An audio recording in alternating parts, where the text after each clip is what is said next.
Happy holidays, friends. Look at this. A whole new angle. What a little present for you all. I'm here doing what I do best, consuming Nancy Drew content. This is Nancy Drew number 175, Werewolf in a Winter Wonderland. Nancy's not afraid of the big bad wolf.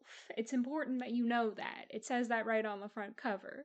This is actually, I believe, the last in the Nancy Drew Mystery Stories mainline series, the series that had been running since the very first book in the 1930s. This was published in 2003, and after this, the kind of main Nancy Drew series was replaced by the Girl Detective series, and then that was later replaced by the Nancy Drew Diaries. Oh, on the back they're daring me to collect all of the Nancy Drew mysteries. Well, don't mind if I do. I'll take you up on that dare. It's 2:17 p.m. right now.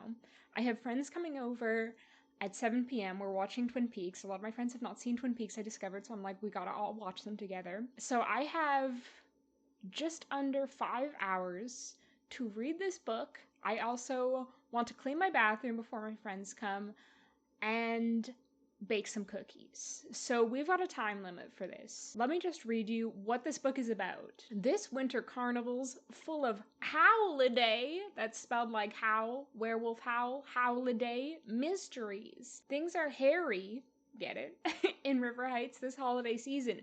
2 wolves have disappeared from Wild Wolf, one word, the Federal Wolf Preserve just outside of town. Local farmers think the missing wolves are killing their sheep, but there are also rumors of werewolf sightings nearby. I guess there's a lot of sheep farming in River Heights, I had no idea. At the same time, the annual River Heights Winter Carnival is set to begin, when the first 2 days of the outdoor festival are full of tragic disasters. Someone gets mauled by a wolf, I'm guessing. Nancy can't help but wonder, is there a link between the carnival's trouble and the missing wolves? After the carnival's beautiful ice palace is destroyed, Nancy's sure there's a wolf at River Heights' door. But is the leader of this pack of crimes human or beast? Or both. I mean, a werewolf is both, a furry is both. It does sound similar to White Wolf of Icicle Creek in a way where they're like, oh, there's all these kind of accidents happening? Wonder if it could have been that rogue wolf who's roaming around. But I'm looking forward to getting into it and doing some festive activities and also bathroom cleaning along the way. I gussied up my Nancy Drew shelf for the season. It's looking awfully festive. We have a Christmas flamingo, the traditional Christmas flamingo, little calico critter, Santa Claus, a Merry Christmas banner, and then I've switched out all the covers to be seasonal favorites, like obviously Treasure in the Royal Tower, Counterfeit Christmas, the first Nancy Drew Christmas book I featured on my channel. Nutcracker Ballet Mystery, also one I've talked about on my channel. Only real fans remember Yogurt Heaven. And then Nancy's Mysterious Letter, which has like snow in the background, so I thought it was fitting.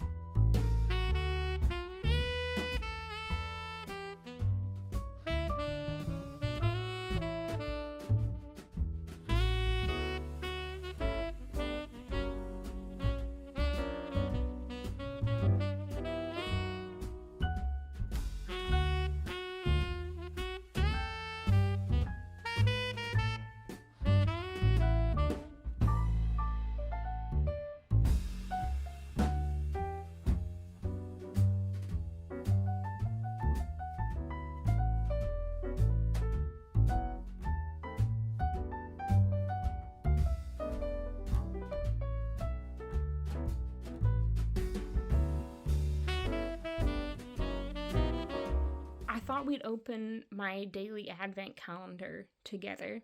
I have this Playmobil one that I've had since I was a wee young thing, and today it is the 7th of December. This better not be a boring one, because on like, it was like the 6th was like a basket of like potatoes. Let's see what we have.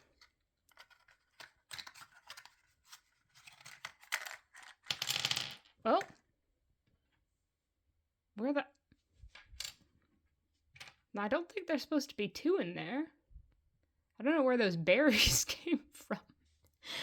But we got a second little baby boar to hang out with the first little baby boar. And I guess he has some berries. Maybe that's the entrails from the werewolf in the Winter Wonderland. Hello, I'm back from reading the first 50 pages of A Werewolf in a Winter Wonderland. From what I've read so far, I can say that this was probably a big moment for the furries and the Omegaversers of the Nancy Drew community, and this probably awakened something for some people, I'm pretty sure. Nancy, Bess, and George have all volunteered to work at the holiday winter carnival in River Heights, and it has apparently been plagued by some misfortune in recent years. The last two instances of the holiday winter carnival lost a lot of money. The first one because it was too warm, and apparently last year half the money disappeared along with the carnival chairman, so not good. I will tell you some more of what we know about the winter carnival. There's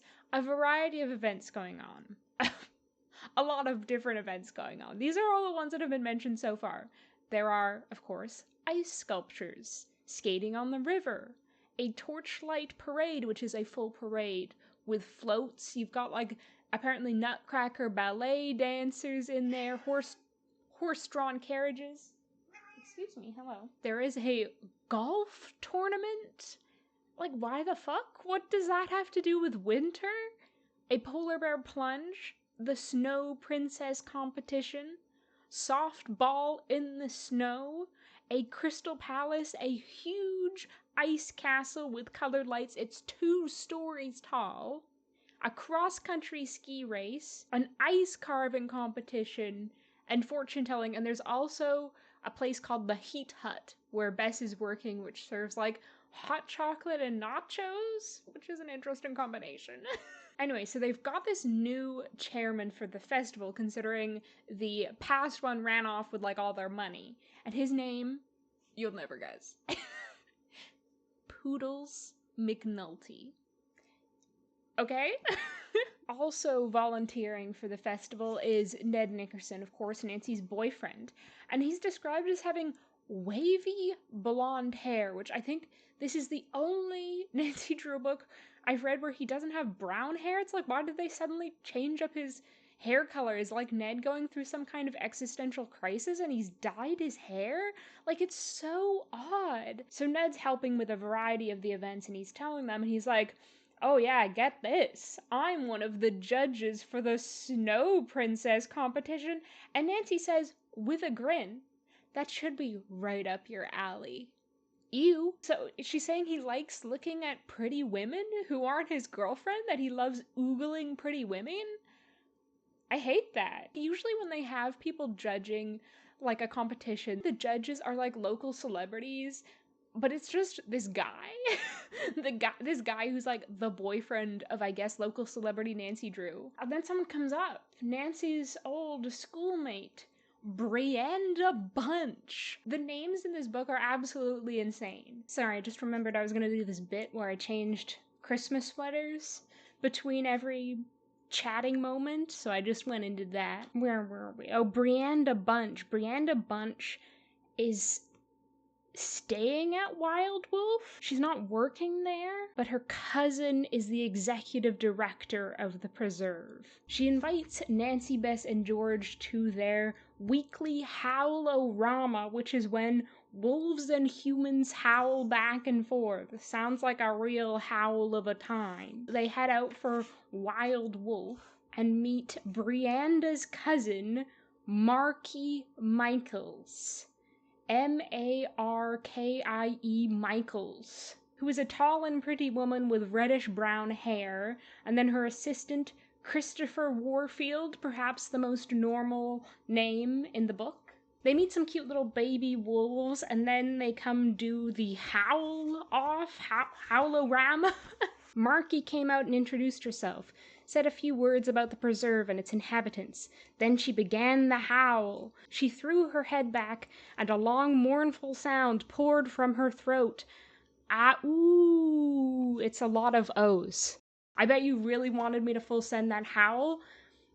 But I'm sorry, I'm not a freak like that. From the distance, an echoing call filled the air. Then another wolf from another pen responded, beginning on a different note so that the two animals howled in harmony. Marky answered back and motioned for the people in the bleachers to join in. Nancy, Bess, George, and Brianda sent out loud howls and were rewarded with responses from all the packs. Soon the air filled with an eerie counterpoint of animal and human howling.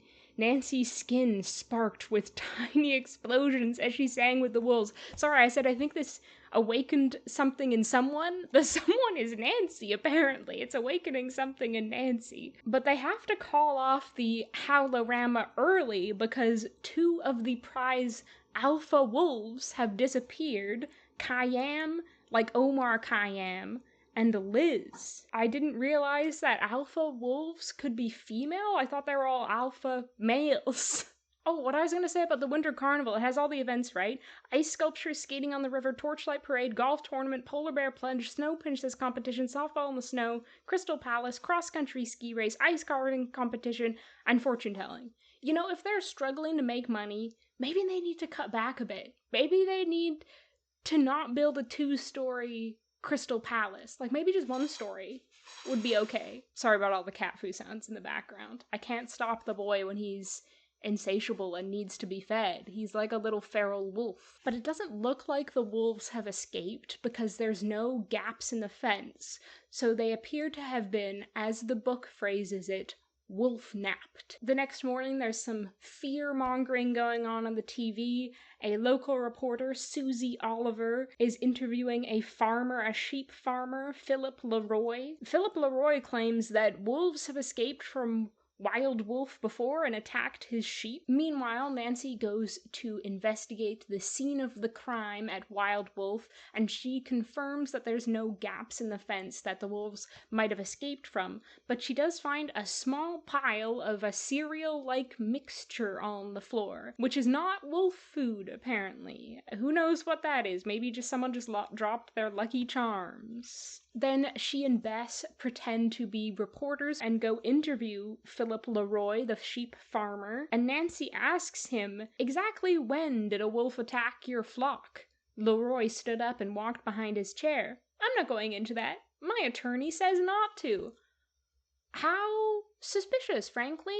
Why would you not want to go into that? Like, that's kind of like your basis for saying that Wild Wolf should be shut down, that it's dangerous, that wolves have escaped. Why wouldn't you want to go into detail about that situation? So I'm kind of doubting that ever happened, to be quite frank. I think he's just making it up, because he hates wolves. Nancy and Bess leave without getting any information out of Leroy, but they go investigate one of his barns, which has a walk-in freezer in the back, and someone is definitely going to get trapped in there later on. I'm just calling it now. I don't know. I'm calling it, though. Why would you introduce a walk-in freezer and then no one gets trapped in it in a Nancy Drew book? It's like Chekhov's walk-in freezer. The next day is the opening day for the Winter Carnival, and chairman of the carnival, Poodles McNulty, holds a pep rally for the workers. Like, what a title. And Poodles McNulty seems to think he's a rock star instead of the chairman of a small town winter carnival. Because this is how the pep rally goes. A low rumble of conversation rippled through the air until a familiar sing-songy music hushed the crowd. To the accompaniment of Who's Afraid of the Big Bad Wolf, a tall, stocky man with a thick cover of spiky red hair loped onto the stage. Much like a wolf would do. This guy's definitely the werewolf. He's loping around. Werewolf, 100%. He swung his arms as if to conduct the music, and a few people in the crowd sang along. "Hello, you hardy souls," he bellowed when the song stopped. "Welcome." He spoke with a lilting accent that Nancy recognized as an Irish brogue. "I'm Poodles McNulty, and I'm 100% ready to get this carnival rockin'." That's rockin' with an I-N apostrophe. Not an I-N-G, I-N apostrophe. Rockin'.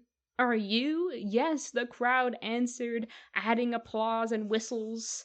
The gist of his speech is that, no, we're not gonna close down the carnival just because of a few little wolves. We're not cowards here at the River Heights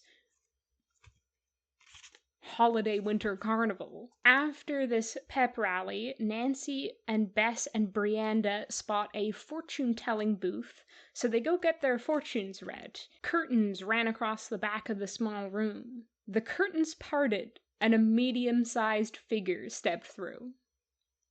And I'm like, is that a pun? Is that a pun because they're a medium? A medium-sized figure? Yeah, I bet they are. The person was completely encased in a swirling velvet cape of midnight blue, a full face mask with pale blue lips, a wig, a satin headdress, and gloves completed the outfit. Nancy couldn't tell if the fortune teller was a man or a woman, so we can probably assume that this fortune teller is the culprit. I'm glad they're having a lot of fun with it, dressing up as a fortune teller. And they give Brianda, Bess, and Nancy little printed fortunes. Brianda's says, "Beware of wolves in sheep's clothing." And then Bess's says, "Beware of the bite. It is worse than the bark." And finally, Nancy's just says, "Beware, ... danger." So they all need to be pretty aware. They all need to beware. Again, the culprit out here thinking up fun little wolf puns to use for their little fortune slips. George is helping with the light up of the Crystal Palace, which is going to be happening later that evening. When the name of the Snow Princess is announced, they're going to turn out all the other lights in the area. Then the drapes will fall away and we'll flip the switches. Thousands of lights will go on inside the palace, and all these different colors are going to shoot out through the ice walls. That's what's supposed to happen. Oh, by the way, Nancy is apparently also judging the Snow Princess competition, so it's like, what are the qualifications you need to judge the Snow Princess competition? I'm not quite sure. Because, like, Nancy actually is a local celebrity, but why is Ned there? Hello, Sam. Are you gonna sit down on your little spot? Yeah, you settle down. Also judging this Snow Princess competition is Jax Dashel. That's Jax, Jax. Another absolutely insane name. And Susie, the reporter from earlier, and Willie Dean. He owns a mailing service. I don't, like, what? Why are these people specifically judging the competition? Because Nancy and Ned are clearly, like, volunteers helping out with the carnival, but these people are all, like, just citizens of the town. Like, Susie Oliver makes perfect sense. Local television reporter makes perfect sense. A local police detective? And a guy who owns a mailing service? Like, what?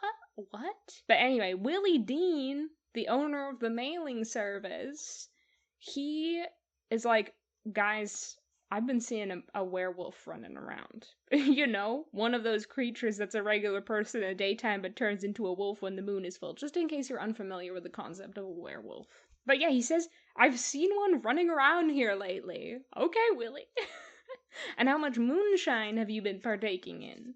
How much of the spiked eggnog have you been enjoying? So they judge the Snow Princess competition. This also doesn't make sense because they're like, the Snow Princesses had already performed in a talent competition and been interviewed by the Carnival committee, but none of the judges apparently saw that. Certainly Nancy and Ned didn't. They didn't get to see their talents. They're just judging how they look in, like, these white gowns.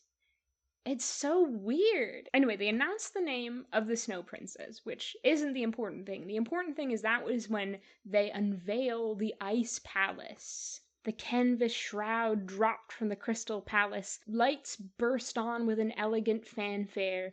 There, hanging from the crystal ramparts, was the desiccated body of Philip Leroy, the sheep farmer. His torso had been ripped open from sternum to belly button, and his guts spilled from the slit, the bright oozing red of them creating a contrast with the stark white of the snow. Which I thought was pretty intense for a Nancy Drew book. No, that's not actually what happens. That's straight from the mind of Snuggly, man. The canvas shroud dropped from the Crystal Palace. Lights burst on with an elegant fanfare.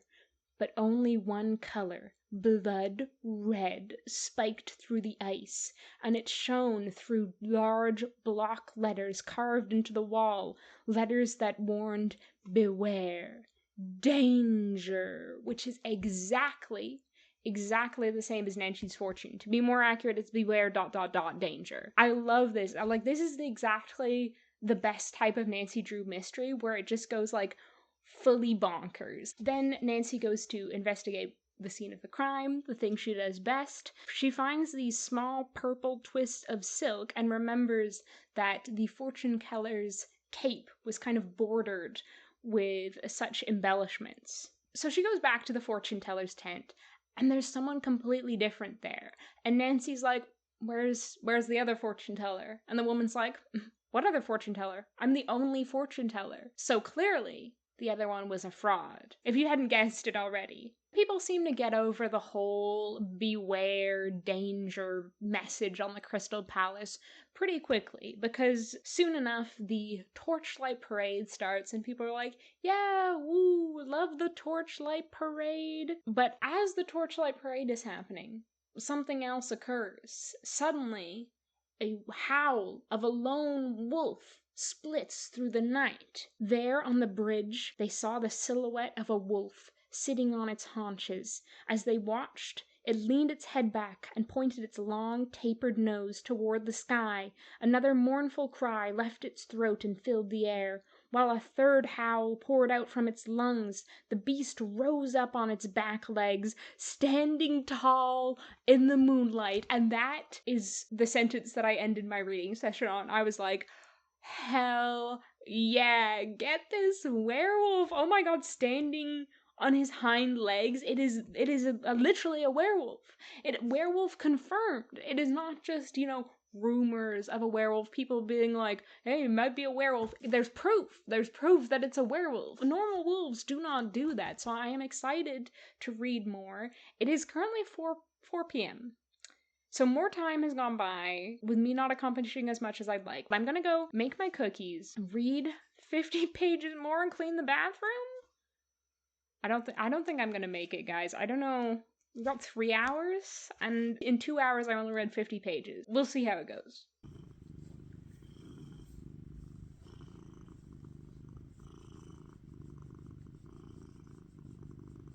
As you can tell, it's later. I did finish on my task. I cleaned my bathroom, and I made cookies. But I didn't quite finish my book. I got about halfway, more than halfway. I've got 50 pages left. Where we last left off, the werewolf had just crashed the torchlight parade, and everyone thinks it's just part of the show. Everyone's like, oh, it's so funny that good old Poodles has leaned into this whole gag and has put out a fake werewolf as part of the parade. Of course, Willie, the conspiracy theorist, the werewolf conspiracy theorist, does not believe this. But everyone else is kind of like, you know what, it feels better to believe this isn't a real werewolf. And then listen to this. Nancy gets home and she's going to bed. She couldn't chase from her mind the figure covered in wolf hair standing on the bridge until a veil of sleep finally draped over her brain. This ghostwriter has no right being so poetic in a Nancy Drew book. What do you mean, a veil of sleep finally draped over her brain? Oh, also, 2 more events get mentioned. There is a snow slide and an ice fishing competition. It's like, no wonder this carnival is hemorrhaging money when they have about 50 different events that take a huge amount of planning. Like, they say the snow slide, it's like massive, it's got carpentry in it. They said it took over 2 weeks to build. It's like, maybe cut back on the snow slide next year. There's another reason why they should do that, which we'll get to. But first, I need to tell you that Nancy, Brianda, and Bess meet up at Net N Nosh Computer Cafe. Net N Nosh. In the meantime, Nancy has talked to a chemist who confirmed that the cereal substance she found was not Lucky Charms or Frosted Flakes or Cinnamon Toast Crunch, but a homemade animal feed that would appeal to sheep. So it seems to implicate the sheep farmer with a vengeance whose name I have forgotten, but he's just too obvious. We all know he's not the actual culprit. However, Nancy finds more evidence stacking up against Leroy, who is the farmer I just read on the next page. Firstly, she finds clumps of animal hair that looks like it could be either dog or wolf in the bed of his truck, and then she learns that he makes his own animal feed, probably very similar to the stuff she found. Then we get to the part about the snow slide. So carpenters and other carnival workers had constructed the man-made hill. They had packed snow onto a carefully engineered scaffolding, building it up until it was a super slide. And this is so ambitious for like a small town carnival. It literally goes to pieces and collapses. Many people die. Just kidding about the many people dying. Just many people broke bones and had abrasions. And they even have this line where it's like, wow, we were so lucky nobody died, and it's like, good thing this is a book for children, because otherwise I'm sure they would have. But no doubt it was sabotaged by a werewolf. And even Willie agrees with me. He says it's more evidence of the curse of the werewolf, because so we've got a werewolf curse now. It's not just any werewolf wandering around town. It's a cursed werewolf bringing its curse wherever it goes. But can you believe, after all these many unfortunate events, Carnival events are still going on? Like, Nancy and George compete in a cross-country ski race that very night. Kind of weird that they do it in the night when there's, like, poor visibility, but that's when they do it. George wins the race, and afterwards she says to Nancy, let's take the shortcut back to the car park. I know this really great shortcut, and immediately you're like, no, this is a really bad idea. And quickly proven right, because George gets attacked by the werewolf. Without warning, a hairy gray figure rushed from behind a tree and charged into George, knocking her hard to the ground. See, Scooby-Doo could have told you that if you take a shortcut, some big old monster is gonna come out and knock you to the ground. Nancy snapped out of her skis and rushed to where George grappled with the hairy figure. Nancy swung her ski pole at it, scoring a hit on its side. With a human-sounding yelp, the figure rolled away and jumped to its feet. Then it raced across the field and out of sight. Actually, George might become a werewolf, because when they go to the doctor to get her checked out, she has a sprained shoulder, but she also has some scratches on her back. And the doctor's like, I think you should get a rabies shot for this. So she does, but there's no werewolf shot. There's no werewolf vaccine. Usually what happens in werewolf stories is someone gets scratched or bit by a werewolf, and then the werewolf curse is passed down onto them. George is going to be a werewolf. Back to Wild Wolf, the wolf sanctuary place. Just a reminder, Marky, Brianda's cousin, I see these absolutely ridiculous baby names running the family, is the executive director of Wild Wolf, and she has an assistant named Christopher.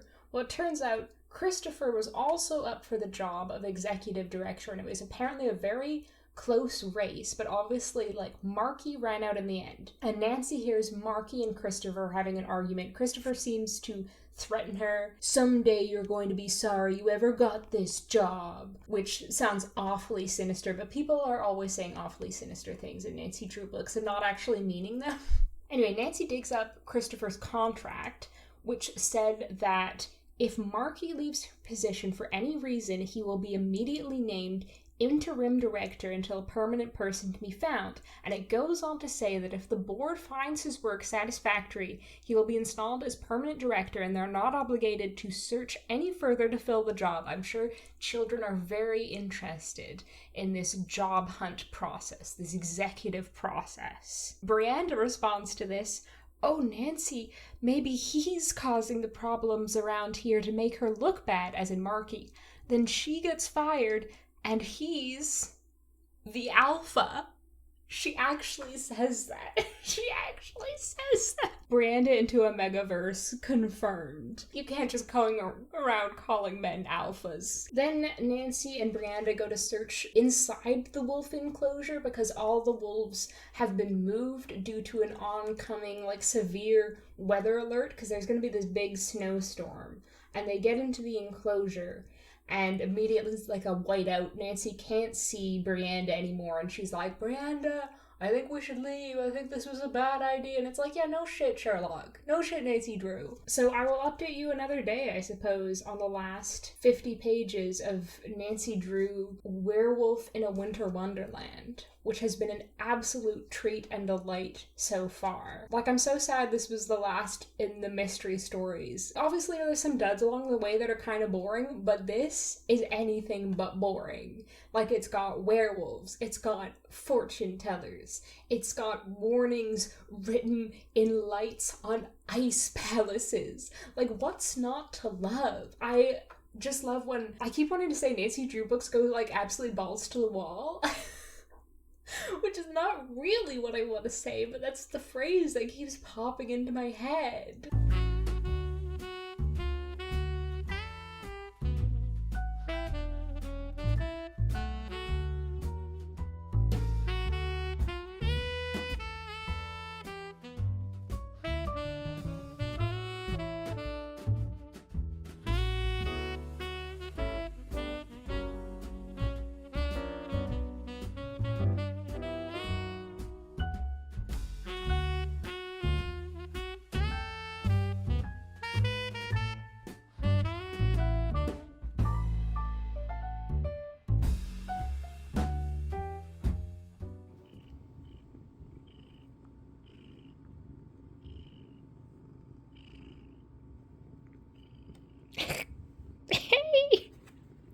Hello, it is a few days later and I have finished Werewolf in a Winter Wonderland, which I'm beginning to suspect is the most unhinged Nancy Drew book perhaps ever. I don't know, there's some pretty unhinged ones. So last we left off, Nancy was face to face with a wolf in the wolf enclosure. Want to know how that turns out? Well, she easily gets away from the wolf by just backing away slowly. Well, she does have some other tips. No eye-to-eye staring contests. Don't give the wolf orders the way you would a dog.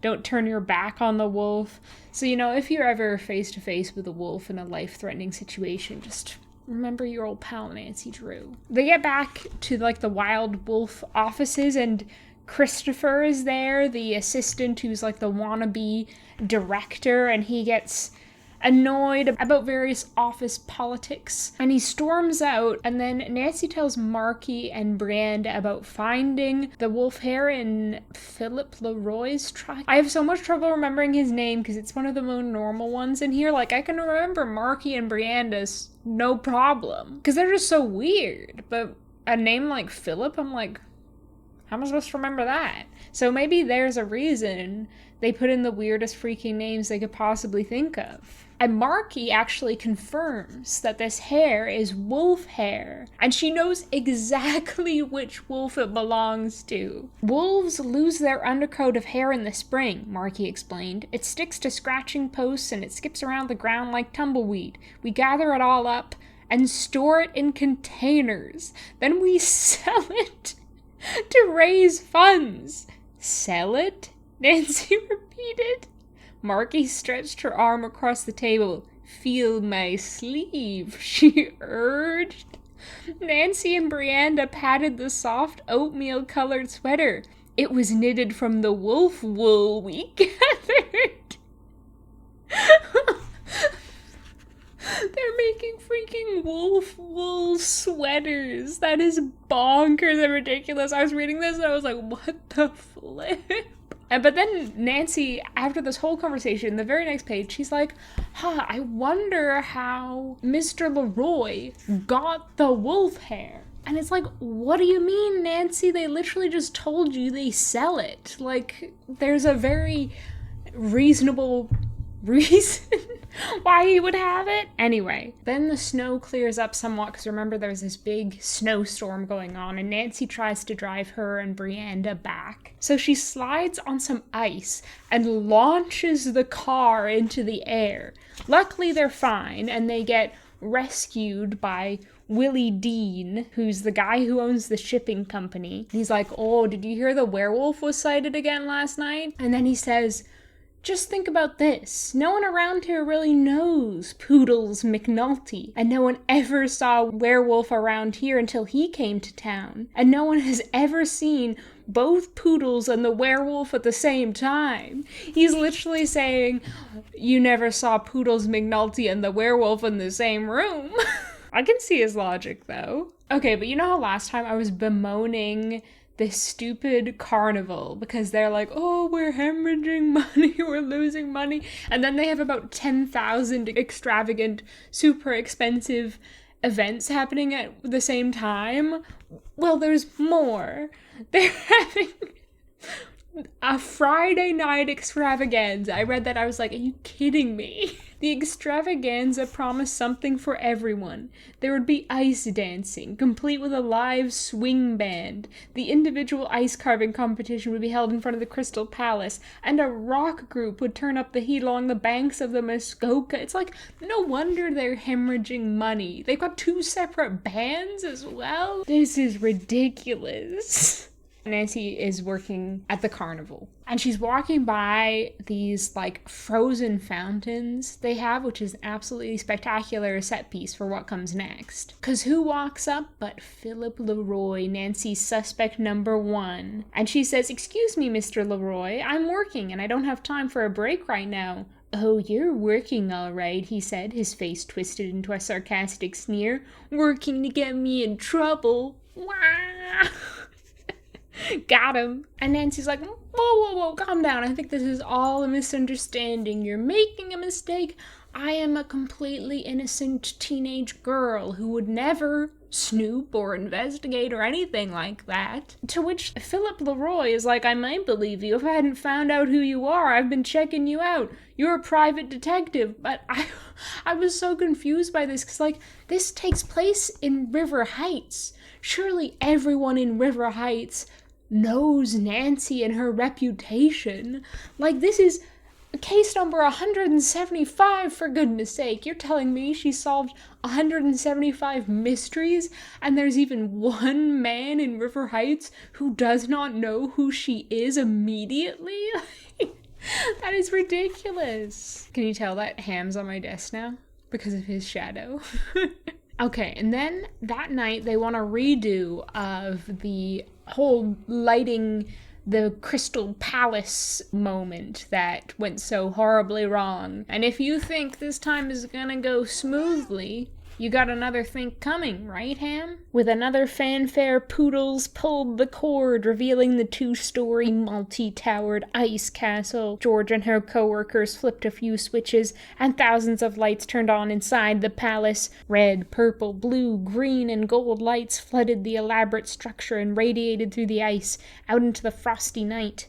A third fanfare sounded, but as the last note faded away, a blood-curdling howl rose up. Although Nancy had heard the sound twice before, it still was enough to make her jump. She looked up with the rest of the crowd to see the werewolf on top of the palace.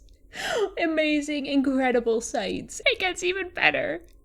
Because the werewolf is like jumping from tower to tower of this ice palace, and George is having to follow it with a spotlight. But then it unfortunately all gets revealed that it's a stuntman just wearing a werewolf costume. I was so disappointed by that.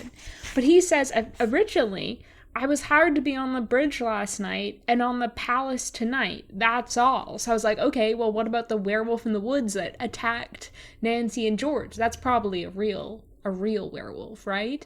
But no, the next page he's like, oh yeah, that was also me, actually.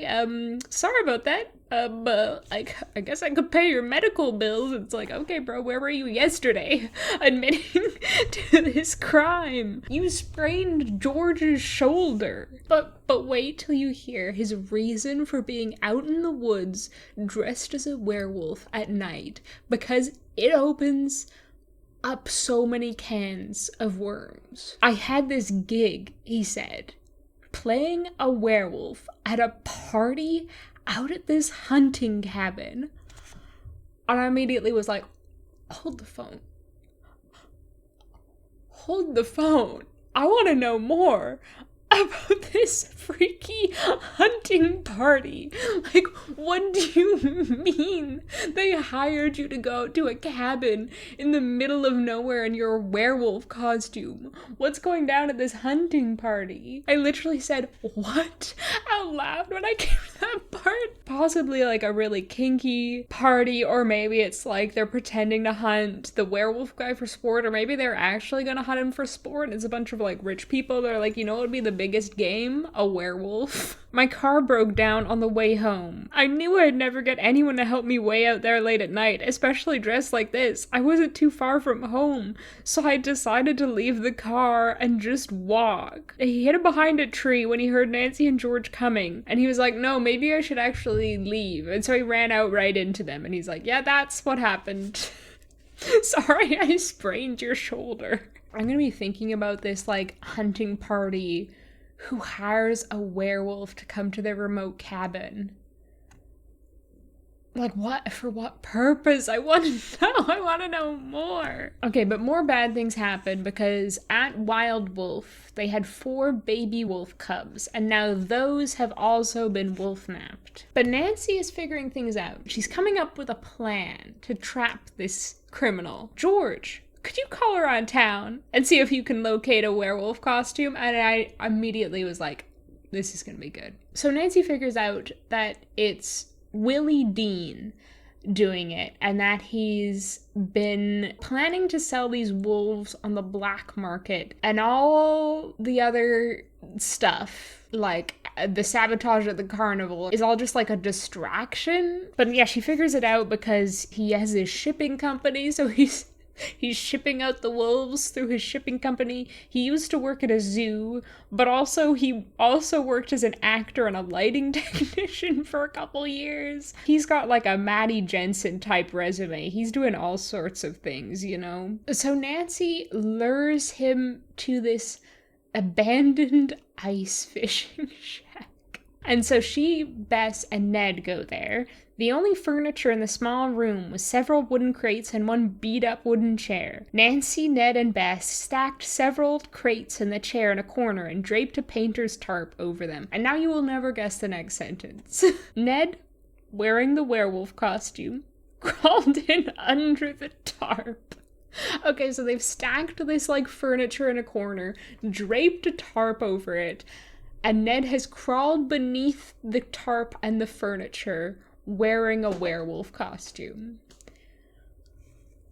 Again, it's going to be incredible. And Nancy also has a kerosene lantern, because it's dark inside the ice fishing shack. And as soon as you see a kerosene lantern introduced into a story that has no right to include a kerosene lantern, I mean, this is 2003 we're talking about here. Who is using a kerosene lantern in 2003? But you know that kerosene lantern is gonna go on fire. That is Chekhov's kerosene lantern. So Nancy lures Willie here, and it looks like she and Bess are the only people in the ice fishing shack, and she accuses Willie of committing these crimes and says that was an aggressive shake from him. She says she's going to go to the police later that day with this information, knowing full well this will set Willie off. And boy, does it. Willie jumped to his feet. They're not gonna find any of us here, he said. He reached out with his burly arm and grabbed Bess, yanking her over to the dark corner where he stood. He pulled an ice pick from his back pocket and held the point against her side. I got some shipping crates that ought to fit you two perfectly. Okay. Human trafficking, you're adding that to your list of crimes now, Willie? But Nancy's not perturbed by Willie's threats. She says, I've heard the werewolf uses this shack for his hideout. Do you suppose that's true? Right on cue, a horrifying howl pierced the cavern darkness, and the werewolf leaped out from under the tarp. In the dim light from the kerosene lamp, Nancy could see Willie turn as white as a ghost. He let go of Bess and fell backward, kicking the kerosene lamp into a pile of litter in the corner. A blaze surged up almost instantly, and the tiny room filled with acrid smoke and flames. Which sounds really dramatic and bad, but immediately, first sentence of the next chapter, they immediately stamp it out by throwing the tarp on it. It's fine. It's literally not a problem. But they call down the detective Jax Dashel, if you needed a reminder of his name. When he arrests old Willie, they find the wolf cubs in his basement, so those are all returned to Wild Wolf. And Marky's like, I got you a gift, Nancy, to repay you. This is the only thing I could think of that would let you know how grateful we are and how much this means to us. Nancy carefully unwrapped the package. When she lifted the lid, she gasped with delight. Inside lay a gorgeous wolf hair sweater and matching cap. This is like when people make things out of their cat hair. Like people, I had a coworker who did this. You know what? It was weirder because some people like gather up their cat hair and they like needle felt it into little mini cats and things, which I think is weird. But my ex-coworker, he told me this. He freely admitted it. Which, bro, you wouldn't catch me admitting that. But he would collect his cat's hair and then just keep it in jars, he said. I was like, what are you gonna use it for? But he thought he'd use it for something. He just didn't have a use for it yet. I guess maybe he was saving up to make a sweater and matching cap, but I was just like imagining his apartment having like jars of cat hair balls. Like, what? What do you mean you collect it in little jars? Anyway, that's not related. I think it's so funny that they gift her a wolf hair sweater and matching cap. It feels so weird. Maybe this is not weird. Maybe wolf hair sweaters are like a really established and completely normal thing that I just never have heard of, but it feels weird to me. Poodles McNulty held a special ceremony in the amphitheater stage next to the Crystal Palace. We are all indebted to River Heights Holiday Winter Carnival employee Nancy Drew. That's her foremost credential, her most important credential. The first one anyone thinks of when they think of Nancy Drew is that she's a River Heights Holiday Winter Carnival employee. We end with Bess saying, with Nancy Drew on the case, the River Heights Holiday Winter Carnival was bound to be a howling success. Ay, they love to end these books on a cute little pun. But this was such a delight. What can be better than a winter carnival and a werewolf in the same book? Rest in peace, Nancy Drew mystery stories. Way to end it with a bang. I'm sad. I don't like the Girl Detective books or the Nancy Drew Diaries books nearly as much as these ones, but I feel like even if these had continued the way this format is into the present day, they probably wouldn't be as good, because I feel like part of what I enjoy about these books is the nostalgia. It's when Nancy like goes to the Net and Nosh internet cafe. It's when she sends faxes. It's all those like little details that wouldn't be in a modern Nancy Drew book. The next Nancy Drew Diaries book, which I am highly anticipating, I'm going to do a video on when it comes out, because it's about van life influencers. So that is not an escapist Nancy Drew book for me. That is like aggressively current, that it's about van life influencers. You cannot escape the contemporary era when you're reading a book about van life influencers. Whereas when I'm reading Nancy Drew Werewolf in a Winter Wonderland, I escape into this beautiful world of internet cafes. There's not a cell phone in sight. Everyone just vibing, getting crushed by layers of snow when the snow hill collapses, drinking copious amounts of hot chocolate. It's just a vibe. And I need to stop yapping because I'm just kind of saying nothing, sitting here saying nothing and holding up the book and waving it around. I really appreciate you. I hope you all have a wonderful holiday season and a wonderful 2026. I will be here consuming more Nancy Drew content. It's a good life, man.